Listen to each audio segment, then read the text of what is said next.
Hi అండి, welcome back to my channel. మసాలాలు వాడకుండా సింపుల్ స్టైల్లో చికెన్ కర్రీ చేసుకోవడం ఎలా, దానికి కావాల్సినవి నేను ఒక 1/2 kg చికెన్ తీసుకున్నాను, 2 టమాటాలు, 2 పెద్ద సైజు ఉల్లిపాయలు, బిర్యానీ ఆకు, లవంగా, చెక్క. స్టవ్ వెలిగించుకొని ఒక గిన్నె పెట్టుకోవాలండి. అందులో ఒక 2 పావుల ఆయిల్,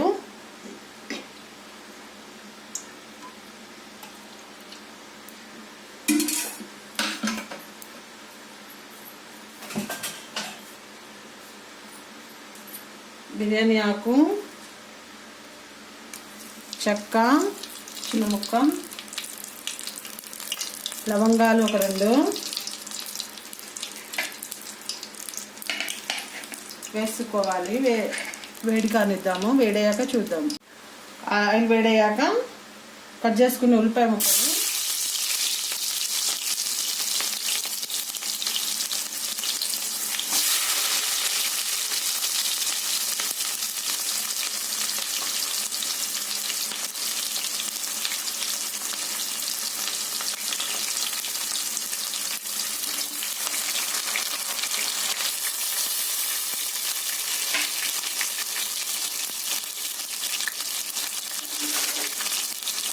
వేసుకొని ఒకసారి కలుపుకుందాము.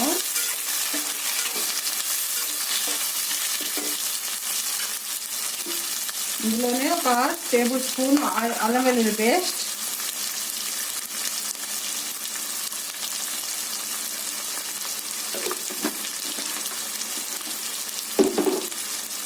వేసుకొని కలుపుకుందాము.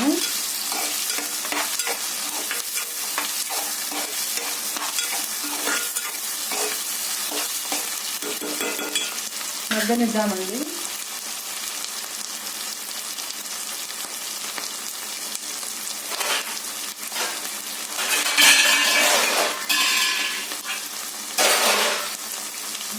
చూద్దాము, మూత పెట్టుకుందాము. సరే, మూత తీసి చూద్దాము. ఇందులోనే మనం కట్ చేసి పెట్టుకున్న టమాటా ముక్కలు వేసుకుందాము.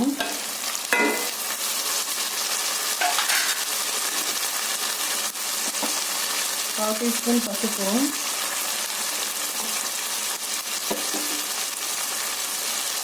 ఒక 1½ స్పూన్ సాల్ట్, కర్రీకి సరిపడా సాల్ట్ వేసుకొని కలుపుకున్నాను.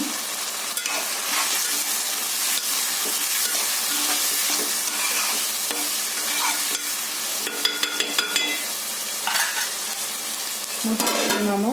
5 minutes మగ్గనిద్దామండి. మగ్గాక చూద్దాము. ఒకసారి మూత తీసి చూద్దాము. కలుపుకుందాము.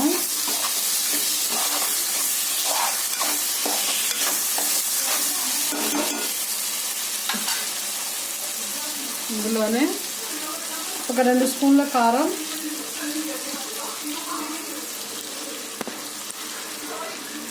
3 స్పూన్ల కారం. ఇది స్పైసీ తక్కువగానే ఉంటుందండి.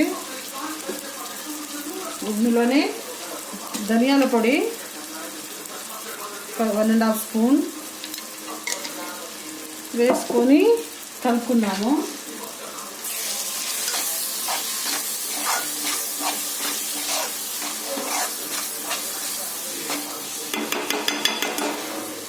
ఇందులోనే మనం ముందుగా కడిగి పెట్టుకున్న చికెన్ వేసుకుందామండి.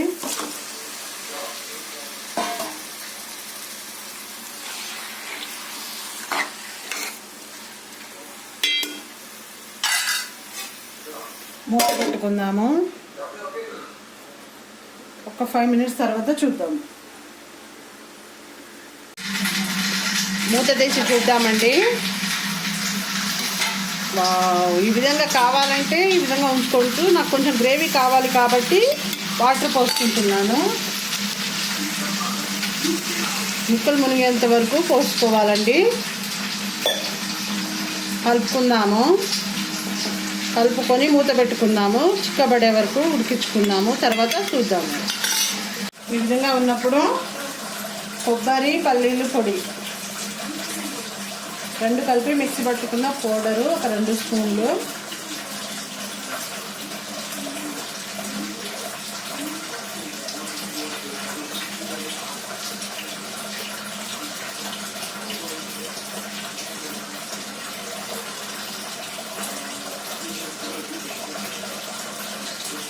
కలుపుకొని ఉడకనిద్దాము. ఇంకో 5 మినిట్స్ తర్వాత చూద్దాము. విధంగా చేసుకుంటే రొట్టెతోటి, పూరితోటి, అన్నంతో చాలా బాగుంటుంది. తప్పకుండా ట్రై చేయండి. మా వీడియో కనుక మీకు నచ్చినట్లయితే లైక్ చేయండి, షేర్ చేయండి, సబ్స్క్రైబ్ చేసుకోండి. కింద ఉన్న బెల్ ఐకాన్ ప్రెస్ చేస్తే మా నోటిఫికేషన్లు మీకు వస్తాయి. Thank you very much.